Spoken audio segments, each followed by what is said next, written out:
सर्वांना सप्रेम जय भीम, नमबुद्धाय. धम्मसंहिता यूट्यूब चॅनलमध्ये आपणा सर्वांचं स्वागत. प्रबोधन पर्वाविषयी 2 शब्द. डॉक्टर बाबासाहेब आंबेडकर लिखित द बुद्धा अँड हिज धम्मा या ग्रंथाचे प्रबोधन पर्व सुरू आहे. डॉक्टर आंबेडकर पुनरुज्जीवित धम्माच्या विकासासाठी धम्मसंहिता या शीर्षका अंतर्गत बौद्ध आचारसंहिता निर्माण करण्यासाठी आम्ही गेली 40 वर्ष निरंतर कार्यरत आहोत. बौद्ध अनुयायांनी या कार्याला सहकार्य करावे ही विनंती करून आजच्या विषयाला प्रारंभ करतो. आजच्या 31व्या भागाचा विषय गौतमाचे बिंबिसारास उत्तर हा आहे.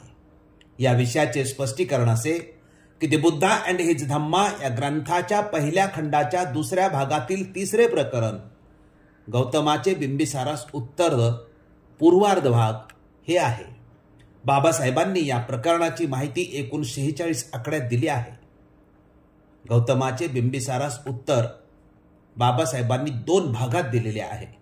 त्यातील पहिल्या भागाची माहिती म्हणजे पूर्वार्ध व तिचे स्पष्टीकरण आपण इथे पाहणार आहोत व स्पष्टीकरण करणार आहोत. संदर्भ महाराष्ट्र शासन ग्रंथ प्रकाशन समितीचे तत्कालीन सचिव वसंत मुन द्वारा खंड 11च्या पुरवणी पुस्तिकेत बुद्ध आणि त्यांचा धम्म या ग्रंथातील संदर्भाचा तक्ता दिलेला आहे. त्यामध्ये गौतमाचे बिंबिसारास उत्तर याची माहिती बाबासाहेबांनी कुठून घेतली आहे त्याचा संदर्भ व स्पष्टीकरण दिलेले आहे.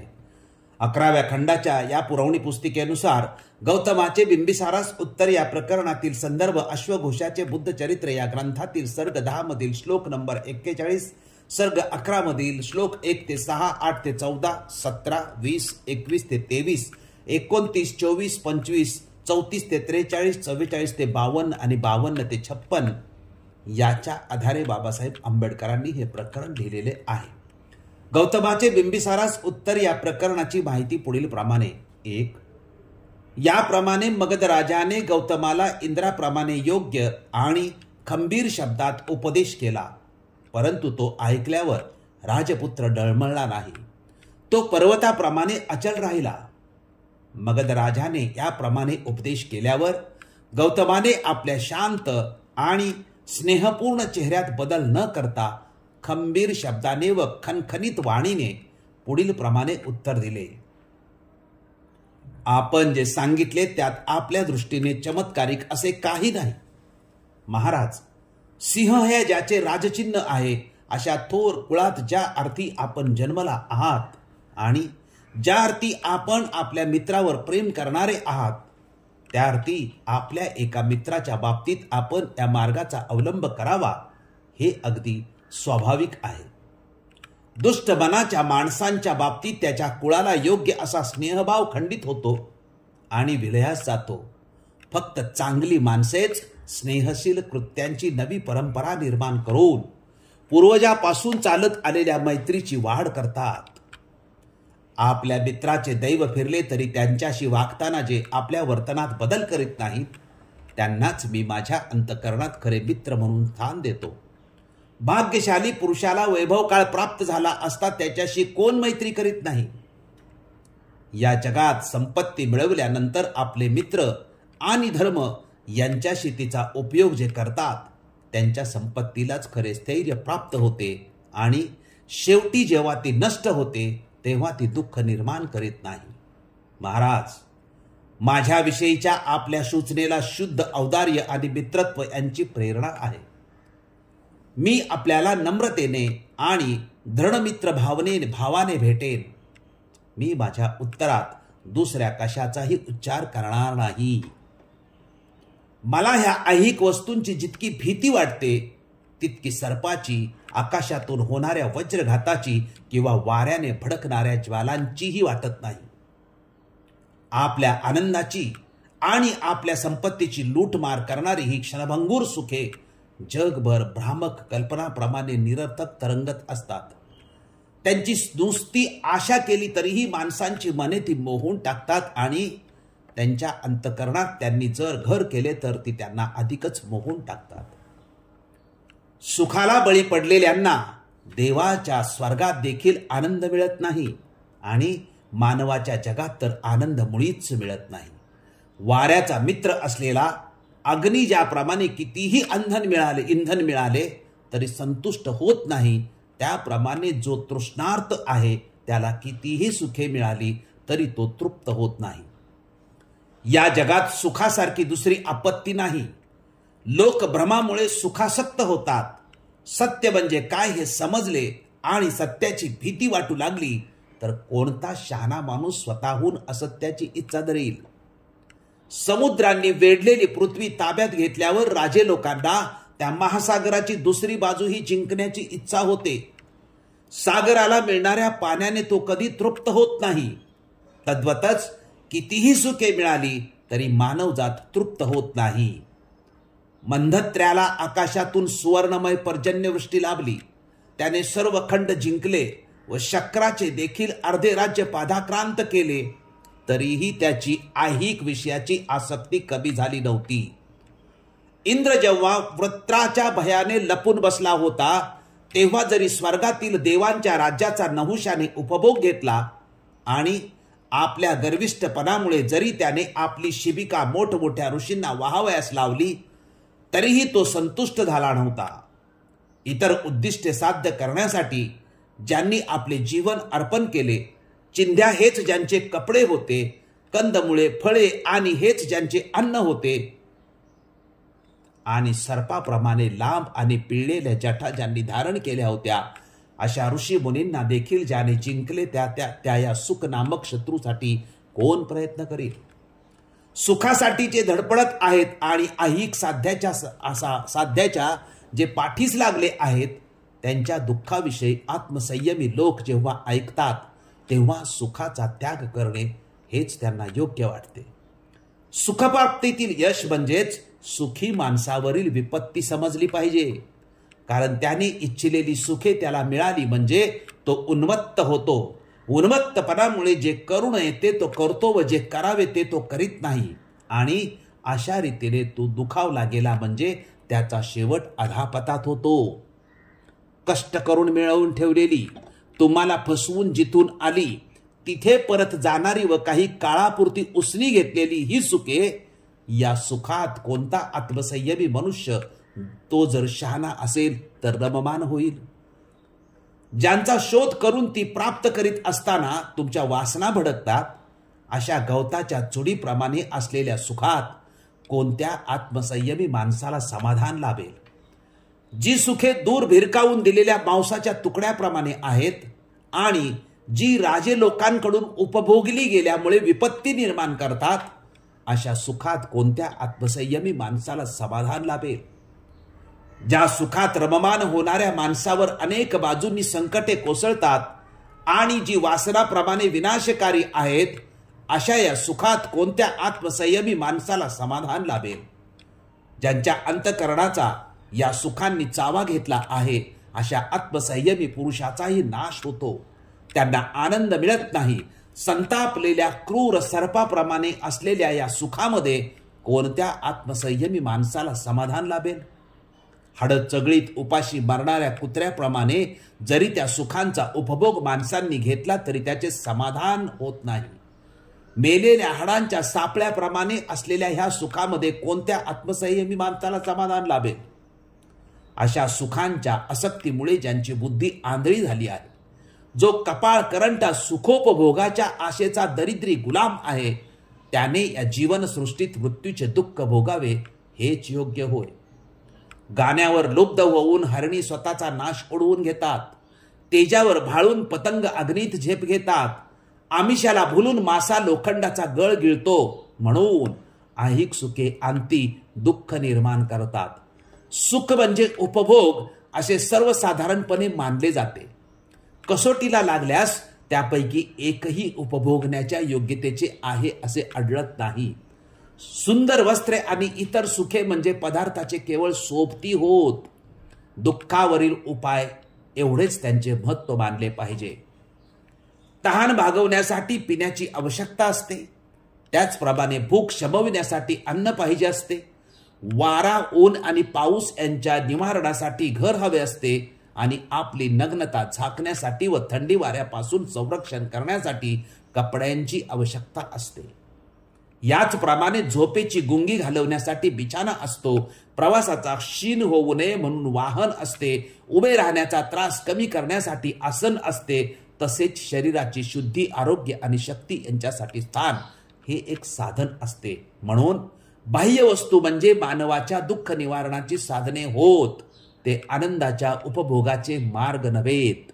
केवळ प्रतिबंधक उपाय म्हणून ज्यांचा उपयोग केला जातो अशा त्या बाह्य वस्तूंपासून आपल्याला आनंदाचा उपभोग मिळतो, असे कोणता शहाणा माणूस मान्य करेल? पित्त प्रकोपाच्या तापाने फणफणल्यामुळे शीतलतेच्या उपाययोजनांची दुःख कमी करण्यात गुंतला असताना जो त्या उपाययोजना म्हणजेच आनंदाचा उपभोग असे समजतो, तोच सुखांना आनंद हे नाव देतो. ज्या अर्थी सर्व सुखामध्ये चंचलता आढळून येते, त्या अर्थी मी त्यांना आनंद हे नाव देऊ शकत नाही, कारण सुखामागून दुःख येणे हेच मुळी त्यांचे वैशिष्ट्य आहे. भरपूर कपडे आणि सुगंधी कोरफड या वस्तू हिवाळ्यात सुखदायक असतात, परंतु उन्हाळ्यात त्रासदायक ठरतात. आणि चंद्रकिरण व चंदन उन्हाळ्यात सुखदायक असतात, पण हिवाळ्यात दुःखदायक ठरतात. सर्वांना माहीत असलेला फायदा आणि तोटा या आणि इतर अनेक परस्पर विरोधी जोड्यांचा जगातील प्रत्येक वस्तूशी अविभाज्य संबंध आहे. म्हणून जगात कोणाही मनुष्य संपूर्ण सुखी नाही किंवा संपूर्ण दुःखी नाही. सुख आणि दुःख यांचे स्वरूप संमिश्र आहे असे जेव्हा मला दिसून येते, तेव्हा राजपद आणि गुलामगिरी या दोन्ही गोष्टी एकच आहेत असे मी समजतो. राजा नेहमीच सतत हसत नसतो किंवा गुलाम नेहमीच दुःखात नसतो. राजा होणे म्हणजे अधिक व्यापक अशा जबाबदाऱ्या स्वीकारणे होय, आणि म्हणून राजाची दुःखे मोठी असतात, कारण राजा हा खुंटीसारखा आहे, तो जगासाठी त्रास सहन करीत असतो. जे राजपद जाण्याची भीती असते आणि ज्याला कपटीपणाचे वर्तन आवडते, अशा राजपदावर जर राजाची निष्ठा असेल तर तो राजा दुर्दैवी होय, आणि या उलट जर त्यावर त्याची निष्ठा नसेल तर असल्या भित्र्या राजाला सुख तरी कसे मिळणार? आणि सबंध पृथ्वी जिंकल्यानंतर जर फक्त एकाच शहराचा उपयोग वसतिस्थान म्हणून होऊ शकतो, आणि त्यातही जर फक्त एकच घर हे निवासस्थान म्हणून होऊ शकते, तर मग राज्यपद म्हणजे केवळ इतरांसाठी केलेले कष्टच नव्हेत काय? आणि राजपद स्वीकारल्यावर सुद्धा वस्त्रांच्या एका जोडीपेक्षा अधिक कपड्यांची त्याला आवश्यकता नसते, आणि केवळ भूक शमविण्या इतके अन्न त्याला पुरेसे असते. त्याचप्रमाणे फक्त एक बिछाना आणि एक आसन एवढ्यांचीच राजाला गरज असते. याखेरीज इतर वस्तू या केवळ अभिमानाने मिरवण्यासाठीच असतात. आणि समाधान लाभावे म्हणून जर या सर्व फलांची अपेक्षा असेल तर राज्याशिवायही मी संतुष्ट राहू शकेन, आणि जर माणसाला या जगात एकदा समाधान लाभले तर मग बाकी सगळ्या गोष्टी अनावश्यक नाहीत काय? म्हणून समाधानाचा मंगलमार्ग ज्याला सापडला तो सुखाच्या बाबतीत कधी फसणार नाही. आपण व्यक्त केलेली मैत्री लक्षात घेऊन विचारतो की सुखांना काही किंमत आहे काय? मी ग्रह त्याग केला तो रागाने नव्हे, किंवा शत्रूच्या बाणाने माझा मुकुट धुळीस मिळाला म्हणून नव्हे, किंवा अधिक उच्च असे हेतू साध्य करून घेण्याची माझी आकांक्षा आहे म्हणून मी आपली सूचना नाकारतो असेही नव्हे. अत्यंत विषारी आणि क्रोधाविष्ट सर्पाला एकदा सोडून दिल्यावर जो पुन्हा पकडण्याचा प्रयत्न करील, किंवा एकदा पेटवलेल्या गवताची चूड ती पुन्हा धरण्याचा जो प्रयत्न करील, असाच मनुष्य सुखाचा त्याग एकदा केल्यावर पुन्हा त्याच्या मागे लागेल. डोळस असून जो आंधळ्याचा हेवा करील, स्वतंत्र असून बंधनात असलेल्यांचा हेवा करील, श्रीमंत असून कंगाल माणसाचा हेवा करील, शहाणा असून वेड्यांचा हेवा करील, तोच मी म्हणतो, फक्त तोच मनुष्य ऐहिक सुखाच्या मागे लागलेल्या माणसांचा हेवा करील. माझ्या सन्मित्रा, जो भिक्षेवर गुजराण करतो त्याची कीव करण्याचे कारणच नाही. त्याला या जगात उत्कृष्ट समाधान लाभते, संपूर्ण शांती मिळते, आणि त्याच्या दृष्टीने परलोकातील सर्व दुःखे नाहीशी झालेली असतात. परंतु संपत्तिमान असूनही जो लोभिष्ठ आहे त्याला या जगात शांतीचे समाधान लाभत तर नाहीच, पण परलोकी मात्र दुःख अनुभवावे लागते. त्याची मात्र कीव केली पाहिजे. आपण जे मला सांगितले ते आपले चारित्र्य, आपला जीवनमार्ग आणि आपले कुळ यांना शोभेल असे आहे. आणि माझा निश्चय पार पाडणे हे देखील माझे चारित्र्य, माझा जीवन मार्ग आणि माझे कुळ यांना शोभेल असेच आहे. सिद्धार्थ गौतमाने राजा बिंबिसाराच्या उपदेशाला जे उत्तर दिले ते 2 भागात आहे. त्यातील पहिला भाग असा बाबासाहेब आंबेडकरांनी दिलेला आहे. आता या पहिल्या भागाच्या विषयाच्या स्पष्टीकरणासाठी जे मुद्दे निर्माण होतात ते मुद्दे पाहूया. त्यातील पहिला मुद्दा आहे की राजाच्या उपदेशाने गौतम शांत व अचल राहिला. दुसरा मुद्दा आहे मित्रप्रेम आणि स्नेहभाव. तिसरा मुद्दा आहे ऐहिक विषयाची आसक्ती व सुख हीच आपत्ती. चौथा मुद्दा आहे आत्मसंयमी माणसाचे सुख व समाधान. पाचवा सुखाच्या आसक्तीमुळे दुःख निर्मिती. 6वा मुद्दा बाह्य वस्तू म्हणजे दुःख निवारणाची साधने होत आनंदाचे मार्ग नव्हे. 7वा सुखदुःखाचा खेळ. 8वा राजाचे सुख. 9वा मुद्दा माणसाची नेमकी गरज. 10वा समाधानाचा मंगल मार्ग आणि 11वा बिंबिसाराच्या सूचनेस नकार. स्पष्टीकरणाचा पहिला मुद्दा मगध राजाच्या उपदेशाने गौतम शांत व अचल आहे. याचे स्पष्टीकरण असे की मगध राजा बिंबिसार यांनी गौतमाला संन्यस्त जीवनापासून वेगळे होण्याचा उपदेश केला. त्यावेळी त्याने शांतपणे विचलित न होता उपदेश ऐकला आणि उपदेशाला समर्पक असे गौतमाने उत्तर दिले. स्पष्टीकरणाचा दुसरा मुद्दा मित्रप्रेम व स्नेहभाव हा आहे आणि याचे स्पष्टीकरण असे की गौतम राजाला म्हणतो की तुम्ही मित्रप्रेमापोटी मला समजावून सांगण्याचा प्रयत्न केलेला आहे ते योग्यच आहे. आपण पूर्वजापासून चालत आलेली मैत्री परंपरा व स्नेहभाव जपला आहे हे चांगल्या माणसाचे लक्षण आहे. मित्राच्या वाईट काळातही त्यांच्याबरोबर राहतात तेच खरे मित्र असतात. जे लोक मित्रासाठी संपत्ती आणि धर्म यांचा उपयोग करतात त्यांच्या संपत्तीला खरे स्थैर्य प्राप्त होते आणि शेवटी जेव्हा ती नष्ट होते तेव्हा ती दुःख निर्माण करीत नाही. आपण मला उपदेश मित्रत्वाच्या प्रेरणेने केला आहे. मीही आपल्याला मित्रत्वाच्याच भावनेने भेटेन. स्पष्टीकरणाचा तिसरा मुद्दा ऐहिक विषयाची आसक्ती व सुख हीच आपत्ती हा आहे आणि याचे स्पष्टीकरण असे की गौतम म्हणतो मला इतर कोणत्याही गोष्टीपेक्षा ऐहिक सुखाची भीती वाटते. क्षणभंगूर सुखे निरर्थक असतात. त्यांची आशा केली की ती मोहून टाकतात.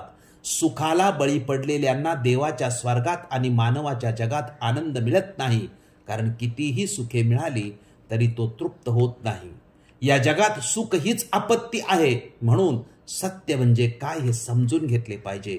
कितीही सुखे मिळाली तरी मानवजात तृप्त होत नाही. मानवाची ऐहिक विषयाची आसक्ती कमी होत नाही. स्पष्टीकरणाचा चौथा मुद्दा आत्मसंयमी माणसाचे सुख समाधान हा आहे आणि याचे स्पष्टीकरण असे की ऐहिक सुखाच्या पाठी लागलेल्यांचे दुःख पाहून आत्मसंयमी माणूस सुखाचा त्याग करतो. इच्छिलेली सुखे मिळाल्यास माणूस उन्मत्त होऊन नको त्या गोष्टी करतो. त्यामुळे त्याचा शेवट अधापतात होतो. म्हणून सुखप्राप्तीतील यशाला सुखी माणसावरील विपत्ती समजली जाते. सुखे ही कायमस्वरूपी नसून काही काळापुरती असतात. सुखप्राप्तीवेळी वासना भडकतात. त्यामुळे माणसाला समाधान लाभत नाही. काही सुखे वासनाप्रमाणे विनाशकारी असतात. त्यामुळे अनेक बाजूंनी संकटे कोसळतात. सुखाचा कितीही उपभोग घेतला तरी समाधान होतच नाही. त्यामुळे सुखामध्ये आत्मसंयमी माणसाला समाधान लाभत नाही. स्पष्टीकरणाचा पाचवा मुद्दा सुखाच्या आसक्तीमुळे दुःख निर्मिती हा आहे आणि याचे स्पष्टीकरण असे की सुखांच्या आसक्तीमुळे ज्यांची बुद्धी आंधळी झाली आहे, जो कपाळ करंटा सुखोपभोगाच्या आशेचा दरिद्री गुलाम आहे, त्याने या जीवनसृष्टीत मृत्यूचे दुःख भोगावे हेच योग्य होय. गाण्यावर लुब्ध होऊन हरणी स्वतःचा नाश ओढवून घेतात. तेजावर भाळून पतंग अग्नीत झेप घेतात. आमिषाला भुलून मासा लोखंडाचा गळ गिळतो. म्हणून ऐहिक सुखे अंती दुःख निर्माण करतात. स्पष्टीकरणाचा 6वा मुद्दा बाह्य वस्तू दुःख निवारण्याची साधने आहेत, आनंदाचा मार्ग नव्हे हा आहे. याचे स्पष्टीकरण असे की सुखे म्हणजे उपभोग, परंतु कसोटीला लागल्यास त्यापैकी एकही उपभोगण्याच्या योग्यतेचे आहे असे आढळत नाही. सुंदर वस्त्र आणि सुखे म्हणजे पदार्थाचे केवळ सोबती होत. दुःखावरील उपाय एवढेच त्यांचे महत्त्व मानले पाहिजे. तहान भागवण्यासाठी पाण्याची आवश्यकता असते, त्याचप्रमाणे भूक शमवण्यासाठी अन्न पाहिजे असते. वारा, ऊन आणि पाऊस यांच्या निवारणासाठी घर हवे असते आणि आपली नग्नता झाकण्यासाठी व थंडी वाऱ्यापासून संरक्षण करण्यासाठी कपड्यांची आवश्यकता असते. याचप्रमाणे झोपेची गुंगी घालवण्यासाठी बिछाना असतो. प्रवासाचा शीण होऊ नये म्हणून वाहन असते. उभे राहण्याचा त्रास कमी करण्यासाठी आसन असते.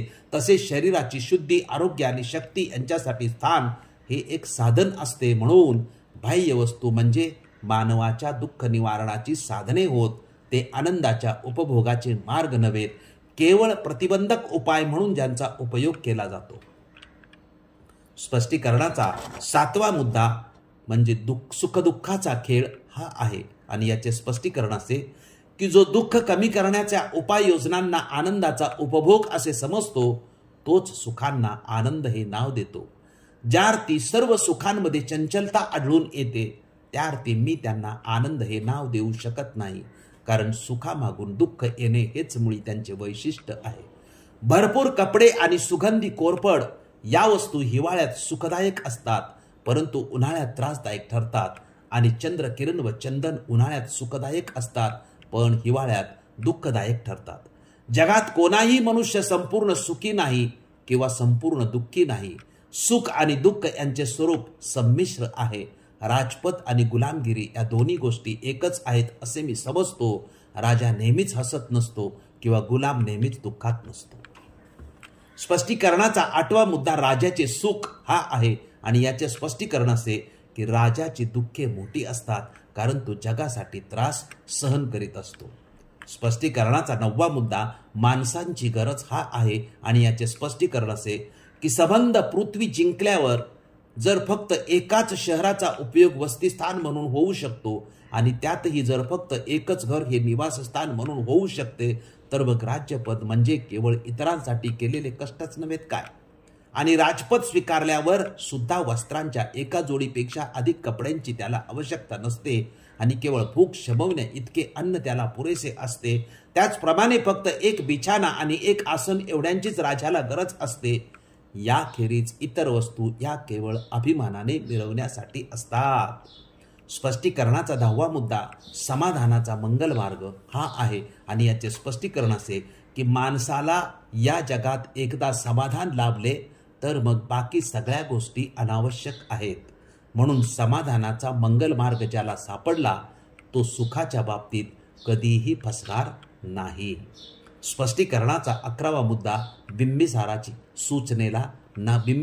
सूचनेला नकार हा आहे आणि याचे स्पष्टीकरण असे की सुखाचा त्याग एकदा केल्यावर मनुष्य पुन्हा त्याच्या पाठीमागे लागणार नाही. जो भिक्षेवर गुजराण करतो त्याला या जगात उत्कृष्ट समाधान लाभते. त्याच्या दृष्टीने सर्व दुःखे नाहीशी झालेली असतात. आपण जे मला सांगितले ते आपले चारित्र्य, आपला जीवनमार्ग आणि आपले कुळ यांना शोभेल असे आहे आणि माझा निश्चय पार पाडणे हे देखील माझे चारित्र्य, माझा जीवनमार्ग आणि माझे कुळ यांना शोभेल असंच आहे. या विषयाचा सारांश. गौतमाचे बिंबिसारास उत्तर या प्रकरणातील सर्व मुद्द्यांचा अभ्यास केल्यानंतर हे स्पष्ट होते की मगध राजा बिंबिसार मित्रत्वाच्या भावनेने गौतमास संन्यस्त जीवनापासून वेगळे होण्याच्या हेतूने उपदेश करतो आणि गौतम त्याचा आदर करून उत्तर देतो की एकदा ऐहिक सुखाचा त्याग केल्यानंतर पुन्हा तो स्वीकारणे नाही. आपण राजा बिंबिसाराचा सिद्धार्थाला उपदेश या प्रकरणाचे विवेचन शांतपणे लक्षपूर्वक ऐकले व पाहिले त्याबद्दल आपणा सर्वांचे मनपूर्वक आभार मानतो. आपण हा व्हिडिओ जास्तीत जास्त लोकांपर्यंत पाठवून ग्रंथ प्रबोधनाच्या पर्वाला यशस्वी करण्यासाठी सहकार्य करावे ही विनंती. धन्यवाद. जय भीम, जय अशोक, जय बुद्ध, जय भारत. साधू साधू साधू.